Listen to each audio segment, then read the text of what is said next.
একদিনে 200 অবৈধ অটোরিকশা জব্দ করেছে বিএমপির 4টি বিভাগ। দর্শক, আপনারা জানেন যে গুলশানে গত শনিবার থেকে অটোরিকশা চলাচল বন্ধ ছিল।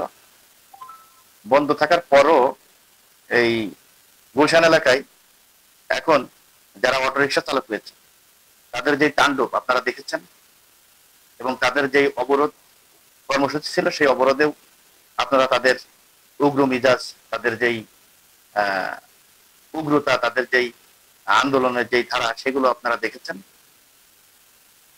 দেখার পর তারা কিন্তু আজকে আবার নতুন করে এই অটোরিকশা রাস্তায় বের করা শুরু করেছে।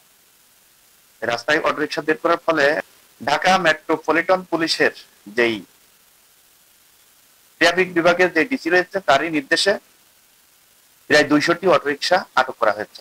দর্শক, এগুলো আটক করা আসলে দরকার, কারণ যেভাবে এই অটোরিকশা বাড়তেছে ঢাকা শহরে, এতে করে ঢাকা শহর আর ঢাকা শহর থাকবে না, একটা সময় রিক্সার শহরে পরিচিতি লাভ করবে। এই দেশটা রিক্সার শহরে পরিচিতি লাভ করবে। এটা এখন আমি বলছি, হয়তো বা কারো কাছে খারাপ লাগতে পারে, একটা সময় দেখবেন বেশি দেরি নয় সেই দিনটার অপেক্ষায় থাকেন। যদি এর বিরুদ্ধে যদি কোনো ব্যবস্থা না নেওয়া হয়, তাহলে দেখবেন 2, 4, 5 বছর পরই এই শহরে এই অটোরিকশা ছাড়া আর কোনো কিছু রাজত্ব করতে পারছে না। অটোরিকশার রাজত্ব করবে এই ঢাকার শহরে। নগরীতে ব্যাটারি রিকশার বিরুদ্ধে সাঁড়াশি অভিযান অব্যাহত রয়েছে। পুলিশ কমিশনারের নির্দেশনায় নগরীর 4টি ট্রাফিক বিভাগ এই অভিযান পরিচালনা করছে।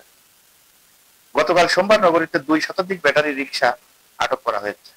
সূত্র জানায়, ব্যাটারি চালিত রিকশার দৌরাত্ম্য ঠেকাতে বিএমপির 4টি জন একযোগে অভিযান পরিচালনা করছে। কোন ধরনের নিয়ম না মেনে চলাচলকারী ব্যাটারি রিকশার বিরুদ্ধে অভিযান অব্যাহত থাকবে বলেও জানিয়েছেন বিএমপি কমিশন। দর্শক, এটা অব্যাহত থাকার দরকার আছে। এটা না থাকলে এই ঢাকা শহরে অটোরিকশার জন্য চলাচল করা খুবই কষ্টকর ব্যাপার হয়ে দাঁড়াবে। এখন যে অটোরিকশার যেই চালকরা রয়েছে তাদের যে পাওয়ার, তাদের যেই ভাষা, তাদের যে অবস্থা, তাদের যে উগ্র মিজাজ, এতে করে অনেকেই তাদেরকে ভয় পায়। এখন বলতে পারেন যারা অটোরিকশা চালায় তারা আসলে গরিব মানুষ, এটা সত্য, তারা গরিব মানুষই। তারা কষ্ট করে কিস্তি তুলে বিভিন্ন ভাবে তারা ঋণ করে তারা এই অটোরিকশা বানিয়ে তারা ঢাকা শহরে চালিয়ে বেড়াচ্ছে। কিন্তু এটা কি কোনো বৈধ জিনিস যে আপনি ঋণ করে এটা আপনি রিস্ক নিয়ে ঢাকা শহরে চালিয়ে আপনি সংসার চালাবেন, জীবনযাপন করবেন? দেখেন, প্যাটেল চালিত যে সমস্ত রিক্সাগুলো ছিল, এখন কিন্তু সেই প্যাটেল চালিত রিক্সাগুলো দেখাই যায় না।